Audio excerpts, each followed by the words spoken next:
La prophétie, livre 2, Les deux mondes.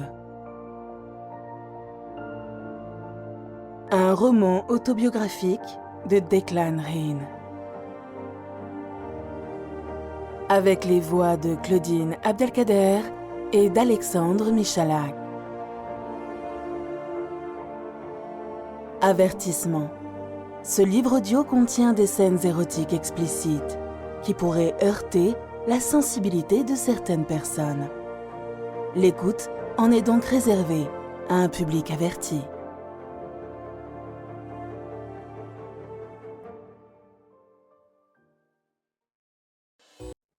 Chapitre 11. Le moucharabiais. Nous trinquons. Les yeux de Nathalie me disent tant de choses. Qu'elle s'amuse comme une petite folle, que cette situation imprévue ne peut que la ravir. Qu'elle m'aime et qu'elle a envie de faire l'amour. La séquence échauffement qu'elle vient de vivre n'y est sans doute pas pour rien. Je n'ai pas encore tout à fait récupéré de la demi-heure pendant laquelle je suis passé par toute la gamme des points d'interrogation. Je me surprends même à penser que j'aurais bien aimé que Mike soit un peu plus persuasif et arrive à la convaincre de le suivre derrière le rideau. J'essaie de refouler cette idée, mais elle ne me lâche pas. J'en suis profondément troublé et mon visage le reflète sans doute. Nathalie s'en rend compte et se penche vers moi. Bien que j'en meure d'envie, désolée de ne pouvoir t'embrasser. Après tout, on ne se connaît que depuis 2 minutes. C'est une plaisanterie, bien sûr, et je le sais. Mais j'ai été tellement stressé que, comme au volet, je ne résiste pas et je contre sur un ton que j'aurais voulu moins grinçant. Ce qui manifestement n'était pas le cas de Mike. Le sourire est toujours là, mais le regard a changé. Dans ses grands yeux bleus maintenant mi-clos, je lis tout à la fois amour et incompréhension, mais sur un fond d'inquiétude. Comme tu as dû le comprendre, je connaissais déjà ce monsieur. Mais la rencontre de ce soir est un pur hasard. C'est avec lui que j'ai découvert le salon oriental. Je pouvais donc difficilement les conduire sans un minimum d'égard. La danse et les baisers, c'était pour le remercier de la très belle soirée de l'année dernière. Elle s'accoude au comptoir et pose son menton sur sa main repliée. Elle me dévisage. Si ce sont les baisers qui te gênent, je peux te préciser que je lui avais dit qu'on ne passerait pas la soirée ensemble. Il est donc resté un parfait gentleman. Il n'a pas mis la langue. Et paf, en matière de contre, j'ai trouvé mon maître. Je savais déjà qu'il ne fallait pas trop chatouiller Nathalie. Cette reprise de volet n'en est que la confirmation. Si nous continuons sur ce chemin, l'ambiance risque de devenir électrique, et je n'en ai vraiment pas envie. Je salue donc la réplique par un sourire. En fait, un demi-sourire, mais à en juger par l'expression de Nathalie, peut-être n'est-ce même qu'une grimace. Son visage s'adoucit et elle me prend la main. John, tu n'es tout de même pas jaloux? Bien que déstabilisé, je n'ai pas à chercher mes mots. Jaloux, non. J'avais juste terriblement envie que tu te décides à passer le rideau avec lui. Mais une trouille bleue que tu le fasses sans moi. Ses yeux s'écarquillent en 2 cercles presque aussi parfaits que son dessous de verre. Heureuse que tu aies eu envie que j'aille derrière le rideau avec Mike, mais sans toi? Qu'est-ce qui a pu te faire penser une chose pareille? J'ai un petit rire gêné. Je crois justement que le problème est bien là. Je ne pensais plus, j'étais en panique totale. Imagine un peu, l'homme qui t'aborde correspond en tout point aux critères que tu m'as décrits la veille. Dès la première minute, il apparaît que vous vous connaissez, et bien que je t'ai entendu lui dire que, par principe, tu ne retournes jamais avec le même homme, tu pars danser avec lui et tu l'embrasses. Nathalie ferme les yeux. Elle a l'air vraiment triste. Lorsqu'elle les ouvre à nouveau, c'est pour me demander. Comment aurais-je pu faire ça sans t'en avoir parlé auparavant et sans te demander de nous accompagner? Et si j'avais fait une chose pareille, toi, qu'aurais-tu fait? Je prends ses mains, embrasse le bout de ses doigts. Je t'aurais attendu. Là, je crois qu'elle va pleurer. Et pourquoi? Parce que je t'aime, Nat, tout simplement. Ses mains se crispent sur les miennes. John, my love, je te demande pardon et... Je la stoppe. Tu n'as à me demander pardon de rien. C'est un pur hasard s'il était là ce soir, et étant censé être seul, tu ne pouvais te comporter autrement, sans te montrer désagréable. Ses doigts broient les miens, puis elle se ressaisit. Son sourire est de ceux qui, à chaque fois, m'emportent le cœur. Je t'aime, John. Elle regarde autour d'elle. Je te propose de prendre nos verres et d'aller nous installer à la table du fond, les finir tranquillement. Elle fait un signe discret au barman. Petit conciliabule avec le maître des shakers qui, en échange d'un billet vert, ouvre le tiroir caisse et y prend une petite clé plate qu'il remet à Nathalie. Au passage, le billet a été escamoté dans la poche du gilet de celui qui, de toute évidence, est aussi le maître des clés. La table du fond, choisie par Nathalie, est exactement celle qu'il nous faut. Banquette d'angle dans le coin le plus discret du bar. Je pose nos verres sur la table et Nathalie sa pochette sur la banquette. D'un petit geste de la main, elle me fait signe de la suivre et me précède sur la piste. Sa démarche ondulante est déjà une danse, et lorsqu'elle arrive au milieu des quelques couples étroitement enlacés, qui tanguent au rythme d'une musique douce, elle se retourne. Les autres cessent d'exister. Encore un pas, et elle est dans mes bras. Hors son sourire et ses yeux qui m'enveloppent tout entier dans une douce étreinte, la première sensation que j'ai est la chaleur de son corps contre le mien. La deuxième, son moelleux et sa douceur, alliés à une fermeté de maintien qui, tant la chose est paradoxale, ne doit exister que chez elle. Le même miracle qu'à Barbizon se renouvelle. Les lois de Newton sont abrogées et mes pieds ne touchent plus le sol. Ils ne font que l'effleurer. Son visage à quelques centimètres du mien, ses grands yeux bleus et son sourire si lumineux qu'il semble irradier une lumière intérieure sont autant de représentations possibles du paradis. Je suis dans les bras d'une fée et elle m'entraîne dans son royaume. Je ne sais combien de temps nous dansons ainsi. Je crois bien que nous n'entendons même plus la musique. Qu'importe, celle de nos cœurs parcourt nos corps. Elle est la seule qui vaille. J'ai la sensation étrange que nous ne sommes plus que des particules mêlées volant dans la lumière. Cette sensation de dématérialisation cesse à la seconde où, baissant les yeux, mon regard plonge entre deux seins si beaux et si pleins que je ressens une brusque contraction au bas du ventre. De la façon dont Nathalie me tient serrée contre elle, je n'ai aucune possibilité de dissimuler l'état qui en résulte, et lorsque je relève les yeux, c'est pour lire dans les siens qu'elle est déjà derrière le rideau bleu. Elle pose la tête sur mon épaule et je l'entends murmurer à mon oreille. Il ne va pas falloir trop tarder pour la visite. Je redescends sur terre. J'étais si bien. L'espiègle Nathalie se colle à moi et me souffle. Je peux t'assurer que tu es encore largement très bien. Viens. Elle m'empoigne par la main et m'entraîne. Récupère sa pochette au passage. Le rideau bleu nous escamote. Nous sommes dans une sorte de sas fermé par un deuxième rideau que Nathalie écarte, pour déboucher dans un hall d'environ 8 mètres sur 4, sur lequel ouvrent 6 ou peut-être 8 alcôves, toutes fermées par de lourdes draperies. Les murs et le plafond sont tendus d'un fin tissu bleu nuit, et une épaisse moquette de même couleur étouffe le bruit de nos pas. C'est donc à voix basse et avec un regard de braise que la coquine me souffle. Ce sont les coins câlins. Apparemment, tous occupés. Bruits évocateurs et gémissements féminins indiscrets confirment son propos. Elle m'entraîne vers la porte du fond, extrait de sa pochette la petite clé plate remise tout à l'heure par le barman, ouvre et me fait signe de passer. Ce n'est pas dans mes habitudes de précéder une dame, mais il me faut obtempérer. Le couloir dans lequel nous nous engageons est assez large.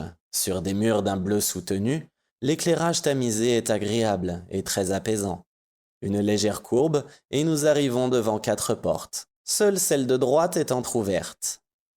Nathalie la pousse et me fait signe d'entrer. C'est une loge identique à celle que l'on voit dans les théâtres. Identique, enfin, pas tout à fait. À l'instar des loges de théâtre, elle n'est pas très profonde, 2 mètres tout au plus, mais l'ambiance y est fantomatique. La loge est presque entièrement plongée dans l'obscurité, à l'exception de la lumière diffusant au travers de la grille du moucharabier, qui donne sur le fameux salon oriental. Toute cette cloison n'est faite que d'une incroyable dentelle de bois. Rien d'autre ne nous sépare du salon. Le temps que mes yeux s'habituent à cette lumière diffuse, et je distingue une large banquette disposée à moins d'1 mètre face à la grille. D'une légère pression sur mon coude, Nathalie m'invite à avancer, ce que je fais en tâtonnant. Je m'assieds près d'elle. Une fois assis, l'illusion est parfaite. Nous sommes littéralement immergés dans le décor oriental d'une pièce octogonale richement décorée et au centre de laquelle trône un lit rond, jonché de coussins de couleurs assorties aux tentures qui ornent les murs. L'éclairage pourtant très doux ne laisse aucune partie de la pièce dans l'ombre, et au plafond, une myriade de petits spots restitue l'ambiance d'un ciel nocturne clouté d'étoiles. Nathalie prend ma main et se penche à mon oreille, commentant la visite à voix basse. Le sol des loges, il y en a 3, est recouvert de moquettes. Murs et plafonds sont insonorisés par un revêtement spécial. Tout est fait pour que le couple qui occupe le salon ne voit ni n'entende ceux qui vont suivre leurs ébats. Je suis quelque peu perturbé. Ah... Même dans la pénombre, le sourire de Nathalie est lumineux. Ses yeux pétillent. Oui, j'ai, sur ce grand lit rond, avec Mike. Imitant Nathalie, je baisse la voix. Que des inconnus ne perdent pas un seul de vos gestes ne t'a pas déstabilisé un seul instant? Non, enfin un petit peu quand même. Mais après, c'était plutôt le contraire. À la fin, j'ai bien aimé.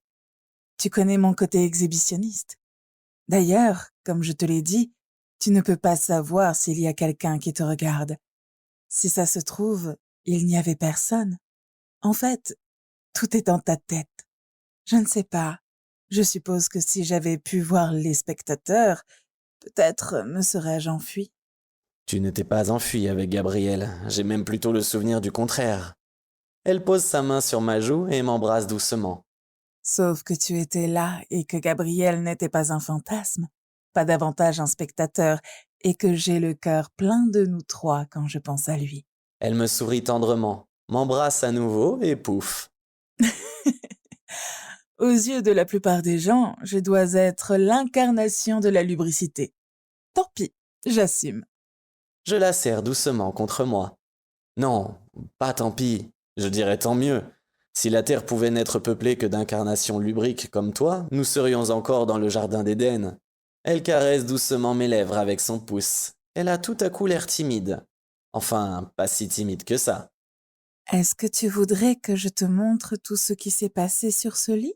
D'accord, ce sera comme si j'étais à la fois avec toi et derrière le mouchard à biais.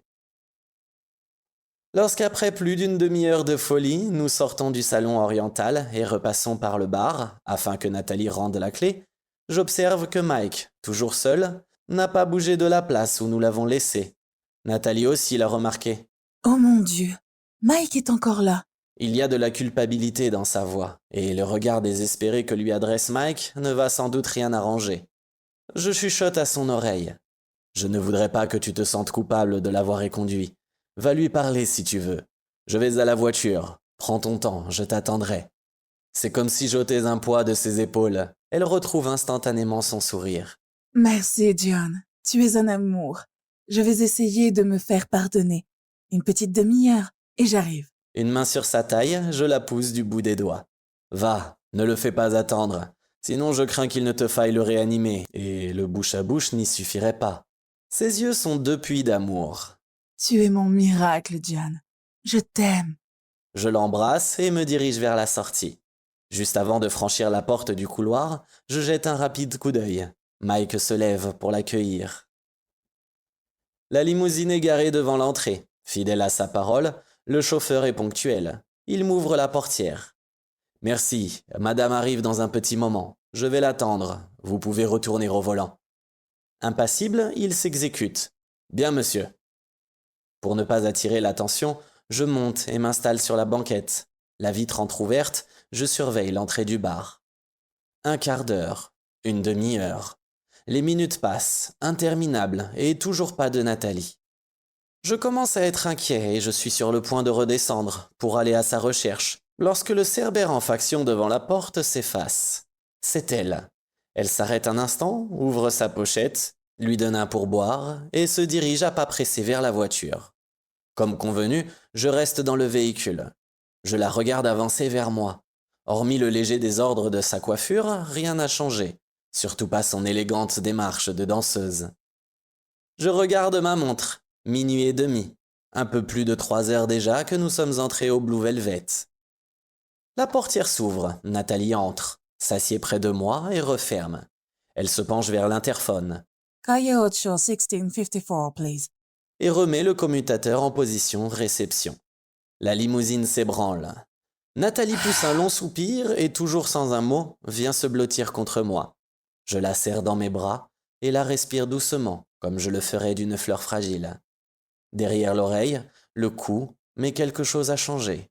Elle est crispée. Nat, quelque chose ne va pas. Ses adorables yeux au fond des miens, elle prend mon visage entre ses mains. Seigneur, c'est sûr, elle va pleurer. Nat, qu'y a-t-il? Que se passe-t-il? Elle essuie ses yeux d'un revers de main. John, j'ai honte. J'ai honte de moi. De grosses larmes roulent sur ses joues. Je sacrifie ma pochette. Je t'en prie, explique-moi. Que s'est-il passé? J'étais inquiet, mais ça va maintenant. Tout va bien. Elle renifle bruyamment. Non, John, tout ne va pas bien. Je ne suis pas quelqu'un de bien et j'ai vraiment honte de moi. Je soulève son menton, caresse sa joue. Là, tu pourrais me dire n'importe quoi, je te croirais. Mais pas ça. Allez, calme-toi et explique-moi. Ok, peut-être que je me sentirais moins mal. Je la serre tendrement contre moi. Tu n'as aucune raison de te sentir mal. Je t'aime. Elle prend une grande inspiration. Elle a une espèce de sanglot, se mordit les lèvres, et comme un torrent, sa parole se libère. Je pense que tu te doutes de ce qui s'est passé. Mike m'a offert un verre et nous sommes allés nous asseoir à l'écart au fond de la salle. Sans aucune arrière-pensée, j'ai choisi la table avec la banquette d'angle où nous étions tous les deux. Je voulais juste être tranquille pour lui parler. Lui a dû y voir un encouragement. L'expression de mon visage doit être assez éloquente. Elle s'exclame. Non, je ne suis pas retournée derrière le rideau. Et elle rajoute en bredouillant. C'est peut-être pire. Là, je suis complètement perdu, mais je ne peux m'empêcher d'essayer de la détendre avec une mauvaise plaisanterie. Pire, ne me dis pas que vous avez fait l'amour sur la banquette. Bingo, j'ai réussi à la faire sourire. Non, bien sûr. Même au Blue Velvet, il y a des choses qui ne se font pas. Sur les banquettes, on se limite aux bisous. Elle reprend le fil de son récit. Je me suis excusée pour la manière dont je l'avais éconduit. Il m'a répondu qu'il comprenait très bien, mais qu'il n'arrivait pas à renoncer à me revoir. J'ai dû lui expliquer que je partais après-demain, que je ne reviendrai pas à Miami avant longtemps et que, surtout, j'avais quelqu'un dans mon cœur. Il n'a pas fait le lien avec toi et a paru un peu surpris que je lui dise ça, alors qu'il m'avait vu m'éclipser derrière le rideau avec un homme et n'en ressortir qu'1 heure plus tard. Il m'a supplié de lui laisser juste une chance de me revoir, me disant qu'il avait gardé un souvenir ébloui de ce moment passé dans le salon oriental en octobre dernier. Il m'a donné sa carte me disant qu'il avait un voyage prévu en juin sur Paris, mais que si je l'appelais avant, il y serait en 48 heures. Elle m'a débité ses explications tout d'une traite. Elle a l'air essoufflée, plus que perdue. Tu sais que je déteste faire du mal à quelqu'un. Je lui ai dit que j'étais désolée, mais que je n'avais pas prévu qu'il tomberait amoureux de moi et que, pour cette raison, il était plus qu'essentiel que l'on ne se revoie pas. Elle se détache un peu de mes bras et me fixe droit dans les yeux. Tu ne devineras jamais ce qu'il m'a répondu. Non. Avec une drôle de mimique, elle se frotte le nez. Figure-toi qu'il a eu l'air totalement surpris et m'a assuré que ce n'était pas le cas, que c'était purement sexuel. Il a rajouté « Le souvenir de votre corps est devenu une obsession ». Je ris. Tu devrais être flattée. Elle fronce les sourcils et réfléchit un instant à ce qu'elle va dire. Non seulement je l'ai été, mais en plus de la façon dont il m'a dit ça, avec un tel regard, tout à coup c'était comme si j'étais nue et qu'il posait ses mains sur moi. Eh bien, il est redoutable. Oui, tu peux le dire. Il a vu mon trouble et m'a aussitôt proposé de retourner derrière le rideau et... Son regard devient dur. Elle en bégait. Et puis, il m'a avoué qu'il n'avait pas pu résister, qu'il avait été dans une loge pour nous regarder et que ça l'avait rendu fou. Je cherche son regard. Là, c'est moi qui bégais. Mais ce n'est pas possible. Il t'a fait marcher. Tu avais loué toutes les loges. Elle est vraiment furieuse. C'est exactement ce que je lui ai dit. Et alors, Une grande inspiration, puis elle souffle doucement en fermant les yeux. Sa façon sans doute de retrouver son calme. Sauf que là, je n'ai pas trop l'impression qu'elle s'est calmée. L'air très content de lui, il a sorti une clé de sa poche et me l'a montrée. Je l'entends encore. Tout se négocie et j'aurais vendu mon âme au diable pour revoir votre corps. Je n'en reviens pas et en reste la bouche ouverte. Le regard de Nathalie s'est encore assombri. Elle a comme un sanglot. Tu vois, John, à cet instant, j'aurais dû le planter là. Mais j'ai été prise d'une espèce de rage froide. Je n'avais plus qu'une envie, le lui faire payer. Et cher. Je ne supporte pas que l'on dispose de moi ainsi. 2 larmes sur ses jolies joues. Nat, ne pleure pas. C'est normal que tu aies été en colère. Sans doute. Mais la vengeance... Non, ce n'est pas moi. J'essuie ses larmes d'un revers des pouces. Parce que tu t'es vengé? Oui, et j'ai été odieuse. Malgré l'éclairage discret de la limousine, je note que ses joues et sa poitrine prennent une belle teinte rosée, et que sa respiration s'accélère. Je n'ose demander ce qu'elle a bien pu dire ou faire, mais je n'ai pas à m'interroger bien longtemps. Je ne lui ai pas laissé voir que j'étais en colère, et je lui ai fait un sourire coquin, lui laissant croire que j'appréciais son initiative et que ça m'excitait. Je lui ai dit « Vous êtes redoutable, Mike. Je viens juste de faire l'amour et vous réussissez l'exploit de me redonner envie comme si rien ne s'était passé. » J'écarquille les yeux, je dois ressembler à un hibou. Je ne sais pas s'il est redoutable, mais là, il n'avait aucune chance. Elle me regarde, un peu gênée. Tu sais, j'étais tout aussi furieuse contre moi. Surtout de t'avoir entraîné là-dedans. Enfin, tout de même, il n'avait pas mon consentement, mais encore moins le tien. Je prends son visage dans mes mains et du pouce et essuie encore une larme. Oh, alors là, ne t'inquiète pas pour ça. Ce n'est pas la première fois qu'un homme voit mes fesses. Un sourire timide, sans les fossettes. Quel horrible châtiment lui as-tu infligé? Comme pour mieux se concentrer, elle prend mes mains dans les siennes. En fait, mon désir de vengeance s'est retourné contre moi. Me connaissant, j'aurais dû le savoir. Elle a comme un sanglot et poursuit. À la façon qu'il a eu de me regarder, j'ai vu que j'avais fait mouche et j'ai poussé mon avantage en collant ma cuisse à la sienne. Son réflexe a été exactement celui que j'escomptais. Il a mis sa main sur mon genou. Ma réaction est un chef-d'œuvre de concision. Ah, je suis en train d'imaginer une bonne demi-douzaine de scénarios possibles. La crispation des mains de Nathalie sur les miennes et l'intensification des rougeurs de son décolleté ne contribuent pas à faire baisser ma tension. Loin de là. Et Nathalie aperçut mon trouble, mais elle se méprend sur sa nature. Je crois qu'elle va de nouveau pleurer. Je caresse ses cheveux et picore son visage de bisous. Chut, calme-toi, Nat. Rien ne t'oblige à tout me raconter maintenant.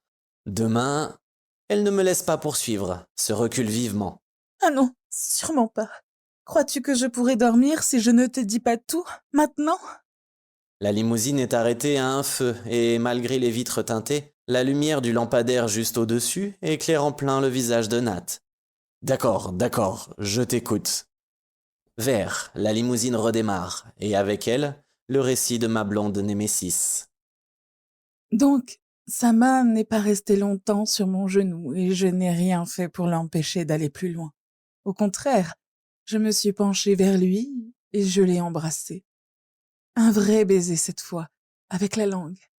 C'était la première fois de ma vie que je jouais la comédie pour séduire un homme alors que je n'avais qu'une envie. Le gifler, ou pire même, l'étrangler. Elle toussote. En une fraction de seconde, mes envies de meurtre se sont muées en une panique totale. Sa main venait d'atteindre le haut de ma cuisse et... Je dois avoir l'air idiot. Et... Elle se mordit les lèvres. Et je n'avais pas remis mon string. Il était resté dans ma pochette. Il en a immédiatement profité. Avant que je ne comprenne ce qui m'arrivait, sa main était sur moi. Elle prend une profonde inspiration. J'ai été tétanisée et il a pris ça pour du désir. À vrai dire, il y en avait. Il y en avait même beaucoup. Dans ma tête, c'était un maelstrom. Il y avait ma colère qui décuplait mon désir et mon désir qui décuplait ma colère. Mon ventre qui ne m'obéissait plus et allait à sa rencontre. Toi qui m'attendais dans la voiture, lui qui me mangeait la bouche comme si c'était un bonbon et sa main avec des milliers de doigts. Elle baisse la tête, fuyant mon regard. Pardon, John, mais pendant un instant, j'ai oublié ma vengeance. J'ai vraiment eu envie. C'était une envie animale, amplifiée par ma colère. J'étais prise à mon propre piège. Je l'interromps. C'était le cas? Quoi? Étais-tu vraiment prise au piège? En tout cas, j'étais complètement déstabilisée. J'étais encore dans le tourbillon de sensations que je venais de vivre avec toi. J'avais le sexe en feu et je me suis laissée faire. Dans ma tête, une succession de flashs. Nathalie, Mike, le baiser, les mouvements de la main sous la robe. Seigneur, l'air me manque. Une brusque crispation au bas du ventre. Nat se rend aussitôt compte de l'état dans lequel m'a mis son récit. Il lui faut vite conclure. Elle prend mon visage dans ses mains. J'ai senti que je perdais le contrôle, que j'allais jouir, et j'ai réagi. Un sursaut d'orgueil. Non, il n'en était pas question. Je n'étais pas sa chose. Je voulais vraiment lui donner une leçon. L'index sous le menton, je relève son visage vers moi. Elle a une expression que je ne lui connaissais pas, une colère mêlée de tristesse. Je passe un doigt le long de sa joue pour la détendre. Ce geste l'apaise d'ordinaire. Le sourire qui me répond est un peu contraint.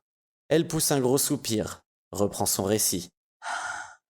Je me suis écartée, lui faisant retirer sa main. J'ai rabattu ma robe, pris ma pochette et me suis levée avec un grand sourire. Il était certain que j'allais partir avec lui derrière le rideau. Il s'est levé à son tour et là, je ne lui ai pas laissé le temps de comprendre. Ma main à plat sur sa poitrine, une légère poussée, et il est lourdement retombé sur la banquette. Laissant éclater ma colère, je lui ai dit « J'adore que l'on me regarde faire l'amour, ça m'excite terriblement. Mais pas sans mon consentement.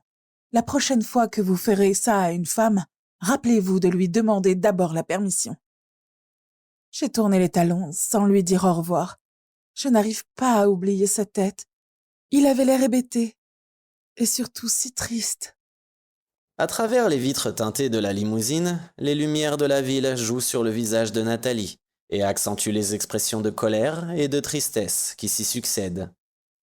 Ses yeux s'embuent, je crois qu'elle va de nouveau pleurer. Je lui prends le menton. Nat, calme-toi. Elle me regarde au fond des yeux, en larmes, perdue, apeurée. John, tu dois me prendre pour une malade. Jamais de toute ma vie je n'avais fait ça, me venger d'un homme en l'humiliant. En plus, il y avait ce désir qui me tordait le ventre et que je ne pouvais pas contrôler. Maintenant, j'ai honte de lui avoir fait ça. J'ai surtout honte vis-à-vis de toi. J'ai le sentiment de t'avoir trompé. Je caresse sa joue tendrement. Non, ma douce, ce serait peut-être le cas si tu ne m'avais rien dit. Or, tu viens de tout me raconter. Du revers des pouces, j'essuie 2 grosses larmes. Ne pleure pas, Nat, parce que là, ça n'en vaut pas la peine. Tu veux bien que je t'explique comment je vois les choses? Le regard un peu perdu, elle balbutie. Oui, oui, si tu veux. Je voudrais la prendre dans mes bras et la serrer contre moi, pour la réconforter. Mais pour lui parler, il faut que je voie ses yeux. Je ne crois pas du tout que tu sois une malade. Nous en avons déjà parlé. À l'opposé, le fait d'avoir une très forte libido et de l'assumer te situe parmi les femmes bien dans leur corps et dans leur tête. Pas comme tous les coincés de la morale, dont je faisais partie il n'y a pas si longtemps. Ce qui s'est passé ce soir te bouleverse pour 2 raisons. La première est que tu as fait du mal à quelqu'un. La deuxième étant que tu as résisté au désir que tu ressentais pour celui que tu voulais punir. La preuve, malgré ou peut-être même grâce à ta colère, tu avais très envie. Te souviens-tu? Tu me disais que chez toi, la colère était un puissant aphrodisiaque. Elle renifle un peu, essaie de ravaler ses larmes. Tu as raison. Bien sûr, j'étais en colère, mais je sais très bien que s'il s'est introduit dans une loge, c'est parce que dès le début, lorsque nous avons dansé, il a senti le désir que j'avais de lui et que je ne voulais pas admettre. Elle fait une moue boudeuse. Oui, mais enfin, s'il m'avait seulement raccompagnée et dit au revoir, je serais repartie avec mon envie. C'est surtout de sa faute. Sa moue passe de boudeuse à penaude. Et beaucoup de la mienne. C'est vrai, il n'a pas été correct. Mais après, tout le reste, c'est de ma faute. Je lui donne une pichenette sur le bout du nez. La seule chose que moi je regrette, c'est que tu te sois enfui avec ta frustration. En fait, c'est toi que tu as puni. Tu aurais dû lui dire ta façon de penser sur son comportement, mais ensuite lui dire que tu lui pardonnais. Mais bon, c'est facile à dire pour moi. J'ai un petit rire désabusé. Nat me regarde, perplexe. Pourquoi ce rire? Parce qu'en allant au Blue Velvet, ni toi ni moi n'avions prévu un tel scénario, et le plus stupide, c'est que nous n'avons même pas su en profiter. Je crois que nous avons manqué une belle occasion. Surprise, mon bel ange blond se fige et écarquille les yeux. Je caresse sa nuque du bout des doigts, et là, je ne sais quel démon me souffle la suite. Imagine qu'au moment où nous sommes partis dans le salon oriental, tu sois allé le voir et que tu lui aies donné la clé d'une loge, et que plus tard, tu lui aies fait signe de nous rejoindre. J'ai à peine terminé ma phrase que Nathalie a une réaction sismique. Son visage se crispe, ses lèvres se mettent à trembler. Elle porte une main à son sexe et serre violemment les cuisses, tandis qu'un intense frisson hérisse sa peau de 1000 grains. L'intensité de son regard me pénètre jusqu'au cœur. Il y a dans ses yeux un amour et un désir infini. Sa voix tremble. John. John. Oh, John. Comment fais-tu pour entrer dans ma tête? Je la prends par les épaules, la tire doucement. Elle se laisse aller et vient se blottir contre moi. Avec toute la tendresse du monde, je caresse ses cheveux et lui souffle à l'oreille. Plutôt que dans ta tête, j'espère que c'est dans ton cœur que je suis entré. Ses lèvres et son souffle effleurent mon cou. Comment pourrais-tu en douter? J'ai presque eu un orgasme là, quand j'ai visualisé ce que nous aurions pu vivre. Est-il possible que nous soyons fusionnels à ce point? Puis immédiatement. Ai-je été stupide? Il aurait suffi que je t'en parle quand tu m'as rejointe au bar. Je n'y ai même pas pensé. Mais comment aurais-je pu imaginer? Il y a 2 mois, nous ne nous connaissions même pas. Maintenant, j'ai le sentiment que nous pouvons tout partager. Lorsqu'elle me regarde à nouveau, elle a les yeux brillants de larmes. J'ai envie de pleurer tellement je suis heureuse. Heureuse d'être dans tes bras, mais aussi malheureuse d'avoir fait du mal à quelqu'un de bien. Son seul tort est de n'avoir pas pu résister à l'envie de revoir mon corps pour ce qu'il pensait sans doute être la dernière fois. Elle a un rire amer. Pour une exhibitionniste, j'ai totalement dysfonctionné. J'effleure sa joue du bout des doigts. La nuit avec Gabriel était un moment de grâce, mais rien ne pouvait laisser présager qu'elle allait libérer nos fantasmes. Ses yeux sont un arc-en-ciel, et que l'on ne vienne pas me dire que ce sont les néons de South Beach. Elle me regarde au fond de l'âme. C'était déjà chose faite à Barbizon. Mais aujourd'hui, j'en suis certaine. C'est avec toi que je veux les vivre. Le créneau est d'une précision incroyable. Pour ma part, je serais totalement incapable de manœuvrer une voiture de ce gabarit avec autant d'aisance. Nathalie remonte la capote, coupe le contact de la Mustang et réajuste ses lunettes de soleil qui avaient glissé sur son nez. Nous y sommes. Un peu bruyant, mais sympa. J'espère que ça va te plaire. C'est une des meilleures cuisines de Little Havana. C'est tout juste si je peux entrouvrir la portière pour descendre tant il y a foule. Les trottoirs sont encombrés, comme sans doute ceux de Cuba, où, tout comme là-bas, on n'entend parler qu'espagnol. Alors que je me faufile entre les passants pour rejoindre Nathalie, elle a déjà passé sa veste et mis son sac en bandoulière. Il est plus de midi. Le soleil est à son zénith dans un ciel sans nuages. Une belle journée de février. Je la rejoins, lui prends la main et me laisse guider. La salle est typique des snacks américains, tout en longueur, avec un immense comptoir, auquel la majorité des clients est attablée. Perchés sur de hauts tabourets, ils déjeunent sur le pouce et s'interpellent bruyamment, dans un espagnol que j'ai du mal à comprendre, tant les expressions et l'accent sont différents de tout ce que j'ai déjà pu entendre. Nathalie m'entraîne, côté table, le long de la verrière, qui donne directement sur le trottoir. Nous prenons place dans un coin relativement calme, sans toutefois pouvoir échapper au rythme de salsa qui nous a accueillis dès l'entrée. À peine sommes-nous assis qu'une jeune serveuse vêtue à la mode cubaine nous tend une carte en forme de dépliant, que Nathalie ne prend même pas la peine de consulter. Dans un espagnol aux consonances caribéennes, elle demande « Mon ami et moi aimerions goûter à chacun des plats. Serait-il possible d'avoir votre plateau spécial ?» Elle se lance dans une énumération de spécialités dont je ne saisis que quelques noms. À ma grande stupéfaction, avec un sourire et quelques mots dont je n'entends rien, la serveuse s'éloigne sans avoir pris note. Comment peut-elle se fier à sa seule mémoire, alors même qu'elle prend la commande de la table suivante? Sans doute une longue pratique. Nathalie prend mes mains dans les siennes. J'ai commandé un assortiment de plats afin que tu puisses goûter un peu à tout. N'hésite pas à laisser ce que tu n'aimeras pas. C'est une séance dégustation. Ah, pour la boisson, j'ai pris une spécialité cubaine sans alcool. Ça peut surprendre un palais français, mais tu verras, c'est vraiment délicieux pour accompagner cette cuisine. Malgré les réserves de Nat, et même si je n'ai fait qu'y goûter, je n'ai ignoré aucune des portions gargantuesques que l'on nous a servies. Pas davantage la boisson à base d'ananas, aussi inattendue qu'elle ait pu être pour accompagner haricots, poulets et toutes sortes de ragoûts. Mais, comme chaque fois, ce dont je me suis le plus délecté, c'est de regarder Nathalie manger. Elle mange comme elle fait l'amour, avec une sensualité et un plaisir qui font qu'elle me surprend parfois, la fourchette en l'air, à la manger des yeux. Dans ces moments-là, les siens se font si tendres que je pourrais rester des heures à la regarder, sans aucune conscience du temps qui passe.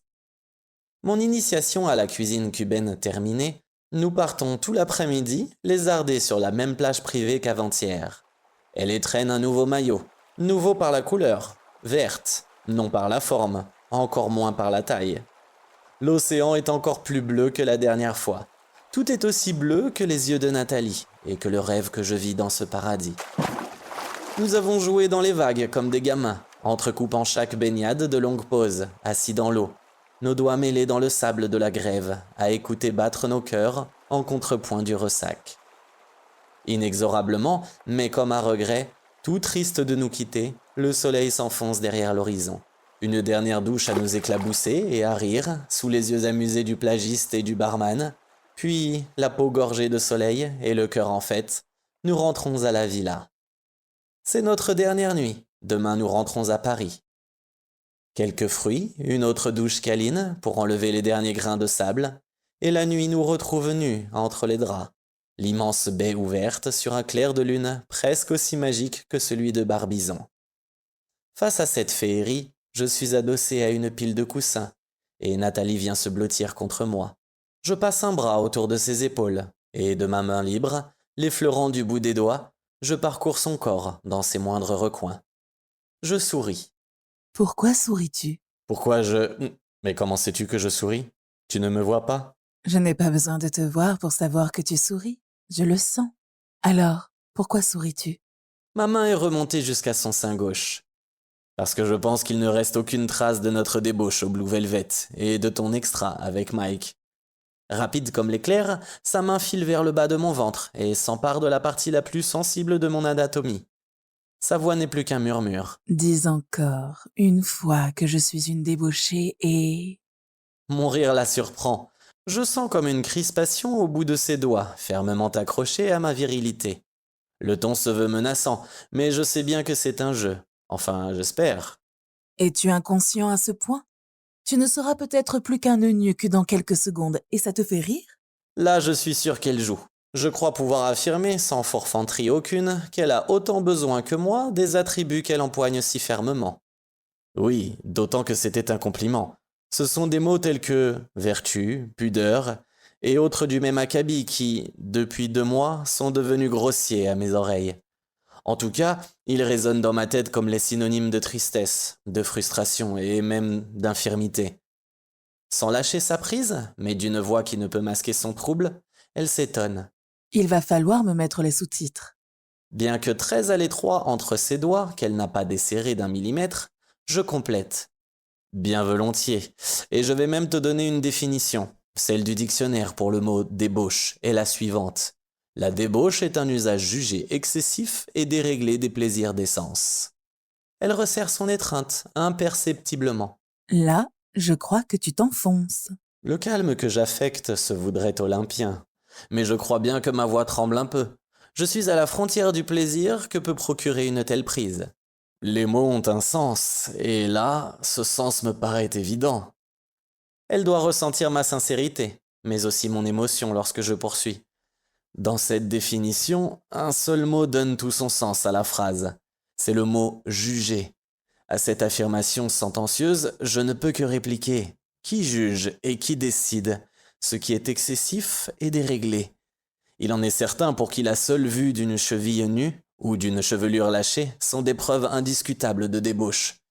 Je sors de 18 ans de frustration. Je peux donc te dire que certains codes moraux ne sont rien d'autre que les portes des enfers. Nathalie a lâché sa prise et s'est redressée. Assise en tailleur, elle me regarde fixement. Je soutiens son regard. Alors oui, Nat, avec tout ce que cela comporte de fierté te concernant, de respect pour ceux qui ont été tes amants, je réaffirme que tu es une débauchée et que j'espère très fort que tu le resteras. Puisque tu me perçois si aisément, tu sais donc ce qu'a été la beauté des émotions que tu m'as fait vivre depuis que l'on se connaît. En fait, je n'étais pas à Barbizon, ni au chalet des Keys, pas plus qu'au Blue Velvet. J'étais dans un temple où j'ai eu le privilège d'être admis. Il y a en toi je ne sais quelle magie qui fait de chacune de tes étreintes le premier matin du monde. Si dans l'exercice de sa profession ou en public, Nathalie est parfaitement capable de maîtriser ses émotions, je sais qu'avec moi, elle ne dissimule jamais rien. Elle est capable de passer du rire aux larmes et son visage est si expressif que la moindre nuance émotionnelle y transparaît. À cet instant, elle est si émue de ce que je viens de dire qu'elle ne peut plus parler. La main devant la bouche, je vois qu'elle peine à refouler ses larmes. Je prends ses mains, ses lèvres tremblent. Elle balbutie. John, comment fais-tu pour caresser mon cœur avec de simples mots? Si tu savais comme je t'aime. Je crois que je le sais, Nat, tout autant que je t'aime. Elle vient s'allonger contre moi, et nous restons un long moment à ne rien faire d'autre que nous caresser le visage et nous regarder en silence. Inutile de parler, j'entends ce que ses yeux me disent, et tout comme moi, elle écoute les miens. Et puis, tout doucement, mes pensées reviennent à l'incident avec Mike la nuit dernière. J'hésite un instant, puis... J'ai une question. Nat se redresse, s'assied lentement et d'un coup de rein se retrouve assise sur mes cuisses. Ses bras musclés plaquent mes épaules aux oreillers. Et quelle est cette question? Ses yeux sont deux aigues marines qui me scrutent intensément. Je sais que tu es malheureuse avec ce qui s'est passé entre Mike et toi. De son côté, ça ne doit pas être mieux. Lui ne peut te joindre, mais il t'a donné une carte. Pourquoi ne pas l'appeler et lui dire que tu regrettes? S'il est bien le gentleman que tu m'as décrit, il ne te laissera même pas terminer ta phrase et se confondra en excuses. C'est à mon avis le seul moyen de ne pas terminer ce séjour sur une fausse note. Elle réfléchit une seconde, puis m'ébouriffe les cheveux. Tu as raison, je vais l'appeler. Ça me fera un bien fou de m'excuser de l'avoir traité de cette façon, même s'il l'avait mérité et... Ce « et » est un encouragement. Elle attend d'autres questions. Autre question, comment expliques-tu ton absence de tendresse pour un homme ayant tant de charisme et pour lequel, de toute évidence, tu as beaucoup d'estime et de désir? D'un petit mouvement de tête, elle ramène ses cheveux en arrière. Je n'ai pas d'explication. C'est quelqu'un d'élégant et cultivé, en la compagnie duquel je me sens bien. Un vrai gentleman avec lequel il est très agréable de discuter. Seulement, en dehors du fait que je pourrais passer des heures à parler de tout et n'importe quoi avec lui, je ne me vois pas me blottir dans ses bras pour faire un câlin après un orgasme. J'adore caresser ses joues. Mon doigt s'attarde sur ses fossettes. De ce que j'en ai compris, en te donnant sa carte, il t'a dit prévoir être à Paris en juin ou, si tu le lui demandes, venir en 48 heures. Elle fronce les sourcils, mais à la palpitation des ailes de son nez, je vois bien que j'ai toute son attention. Elle prend un air détaché et me demande innocemment. Oui? Et alors? Je ne lui laisse même pas le temps de finir sa phrase. Et alors? Profitons-en pour l'inviter à dîner. On dit qu'il y a deux endroits où se réconcilier, la table ou le lit. Je crois bêtement utile de préciser. La table pour les affaires, le lit pour l'amour. Je viens de jeter une allumette sur un bidon d'essence. En une nanoseconde, l'expression de son visage change et passe en mode prédation. Ses yeux ne sont plus que deux minces fentes, au travers desquelles son regard bleu me fixe intensément. Elle se mordit les lèvres, et dans un souffle à peine audible, Je suppose qu'il n'est pas envisageable de remplacer le ou par un et. Tout est possible, bien sûr, mais la sagesse commanderait de débuter par les agapes, sans idée préconçue. Ce qui vous laisserait le temps de vous détendre avant de passer à la suite. Oh, juste pour éviter un nouveau malentendu. Je retrouve son sourire avec ses fossettes. Et dire que c'est moi qui travaille dans une ambassade. Si un jour tu te lasses de la canne à sucre, tu pourras sans problème te reconvertir dans la diplomatie. Elle me couvre le visage de petits baisers. Jesus, John Rhine, comment voulais-tu que je ne tombe pas amoureuse de toi? Je ne sais de quelle galaxie tu viens. Tu ne connais même pas Mike et tu proposes une solution qui correspond exactement à sa sensibilité et à la mienne. Je prends son visage entre mes mains et ses lèvres dans un baiser, qui fait monter dans ma poitrine une boule de tendresse que je n'ai jamais ressentie et ne ressentirai jamais qu'avec elle. Très certainement de la même galaxie que toi, et si je ne connais pas Mike, toi je te connais. Je ressens donc d'instinct ce qui fera de votre réconciliation un merveilleux moment. Elle se laisse aller contre ma poitrine, puis glisse doucement sur le côté pour se blottir contre moi. Je ferme les yeux, caresse ses épaules et respire l'odeur de ses cheveux. Comme tu le dis souvent, il n'y a pas de hasard, il n'y a que des opportunités qui se présentent à nous. Ensuite, c'est notre libre arbitre qui fait le reste. Au Blue Velvet, nous avons vécu quelque chose de très beau, et il y a eu cette rencontre inattendue avec Mike qui a, disons, mal tourné. C'est l'occasion d'écrire une autre page de notre histoire. Je sens son souffle tiède dans mon cou. C'est aussi ce que je ressens. Tu as raison. Je l'appelle demain pour m'excuser et si sa réaction est positive, je lui dis que dès notre retour à Paris, nous faisons le point pour juin. Elle se redresse, plonge ses yeux au fond des miens et caresse mes lèvres du bout des doigts.